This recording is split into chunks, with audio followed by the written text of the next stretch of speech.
I think the music bus was a way for me to, especially in this track, to just mute everything super fast as opposed to having to highlight all the tracks and shift option, click the mute button, you know. And that way I could focus more on the vocal tone, which we'll get to a little later, but you know, I think most of my sessions will have a melodic bus, a drum bus, and a vocal bus, and those will all go to the print bus, and it's just strictly for organization. You don't have to do it a certain way. It just works for my workflow works best when I'm able to shut things up or control things a little bit more. Cool. So that's a good way to organize stuff. When you're starting to have a lot of tracks in your song, you can spend more time looking for stuff or managing the actual mechanics of the session than making music. Here doing this, if I run the track, they okay. They looking at us like we came from space and I don't care.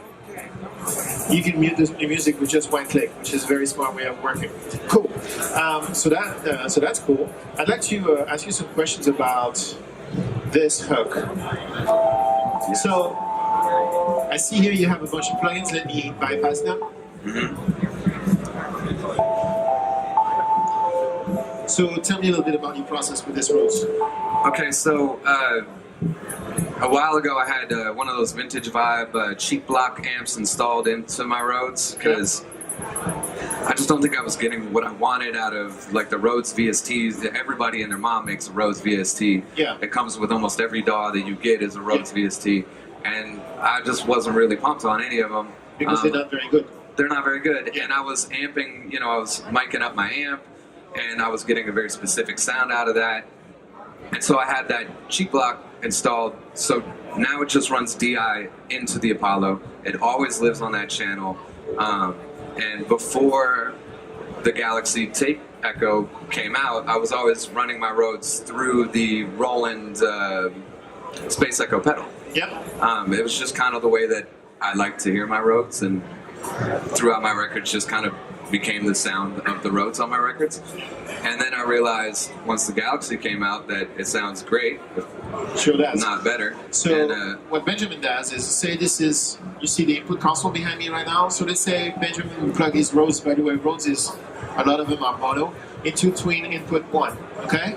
And he would say, okay, I'm going to have a delay and I'm going to use the Galaxy Tape Echo on that input. So now it's the same having a hardware unit, a 201, but it's virtual and it's no latency. You have no latency with it, so it's the same as having the hardware. You have more control and less trouble with broken tapes. Yeah. Because those things break a lot. I have one, it's broken right now. Everybody does. So I use the plugin. So that's the process. Everybody clear with that? The whole real-time thing into the DAW. You can also choose to record it or not. Did you choose to record that effect or not? I think especially with you know, these kind of creative effects like delay and reverb, I tend to get really excited on the front end of it, which means I overdo it a lot. So I like to play with it on, I like to have it so I catch the vibe a bit in the track, but I really should not be recording that into my song because I'm just going to have to re-record that part anyways. So okay, so there's this button right here, as you can see it changing. Red, you're recording, International Convention for Recording is red, and then green, you're just listening to it, monitoring it, but you're not recording it. It's really good. And you can actually change the status of record versus monitor on a channel basis, which is also technically speaking bananas. Yeah. So I use this stuff all the time. I know you do too. So let me remove this, and let's go back to the DAW and listen to the raw sound. And one more thing with that Rhodes, especially when you're working out of the console part of UAD, is you don't have to redial in those settings anymore. You can just pull it up, hit that copy button, flip back over into your DAW, hit paste, and it's as easy as that. So you have the exact same settings that you were working with on the front end now in your DAW, and so you can dial it back, which is exactly how you recorded it, but now you could dial it up or dial it back, however you want. So this is a high-pass filter with a Cambridge, so you're getting rid of the bottom. And then you're compressing a smidgen. Just a tad. Just a smidgen compression. The needle is not moving in that other direction. All the way out. And then you copy-paste of what you recorded of the Galaxy. And now we are really in a really nice space. And then you're using this plugin, which I don't personally know. It's just kind of stereo with a little bit of saturation kind of vibe. So that's the sound. And in context, Cause when you're doing your thing, everybody feeling fine. We feeling pretty damn good. They looking at us like I knew they would, and I don't mind. So little touches here and there make this really great vibe, right? Let's talk about vocals for a second, because you have a slightly unusual setup here. So you have, as you can see above my head, we have a bunch of green tracks, a couple blue tracks, and yellow tracks. These are all vocals, and all those tracks are being bussed to the voice bus. And on the voice bus, you have a bunch of processing. Sure do. But you have your lead vocals and your background vocals all bussed to one bus that has all the processing for all vocals on that one bus. Yeah. Why? I don't know. I think everything's on a step-by-step basis. Sometimes that sounds good. It could be a happy mistake or pleasant mistake. And also, especially with vocals, I've created presets now in my studio to everything that I would want, depending on what I'm recording. So when I know that I'm doing overdubs or those really bad falsetto dubs, Yeah. I know, the compression and the EQ that I already kind of want to happen with that. So that's all happening on the way in. So they sound great already. I put a little bit of extra oomph on the lead vocal just to make it pop out. It's pretty subtle, but it really works in the mix. So he's using the Fatso. The Fatso is an emulation of an ELI hardware box that has a tape emulator in it, and it makes things sound a little more saturated and beautiful. It also has this amazing warmth system, which is a high-end limiter, really what it is. Yep. It's not warmth at all. It's a high-end limiter, and it works wonderful. So that's an interesting move there. So this is what the vocal sounds like solo. We feeling A-okay. They looking at us like we came from. Let's go somewhere where it's just you. So you could just mute the music bus, and then you had solo I vocals. just did that. See, I'm learning from you, brother. Yeah, I got you, man. Yeah. I said I came through buzzing, I was looking for. Let's look at what you have on this bus. We have an SSL channel, a de-esser, and a Pultec. The fifth plugin is just a high-pass filter that you put at the end because all that stuff sounds pretty fat. Yeah. So this is what it sounds like with nothing on it. I said I came through buzzing, I was looking for a little funky jam that I could stick it to. I got my headphones. First in line, you have your SSL, Yep. and it does this. I said I came through buzzing, I was looking for a little funky jam that I could stick it to. So you make it more aggressive and Yeah. more forward. You're actually not using the compressor much. Nah. I said I came through buzzing, I was looking for a little funky jam that I could stick it to. Then you have a de-esser there. I said I came through buzzing, I was looking for a little funky jam that I could stick it to. Then you're using this badass Fairchild as your main compressor, and you're going heavy on it. I said I came through buzzing, I was looking for a little funky jam that I could stick it to. We're getting closer to the sound we used to hear on hip hop records, where everything is really kind of like in one block, not moving. Yeah. And then you use the Pultec to bring the high end up and the bottom up also.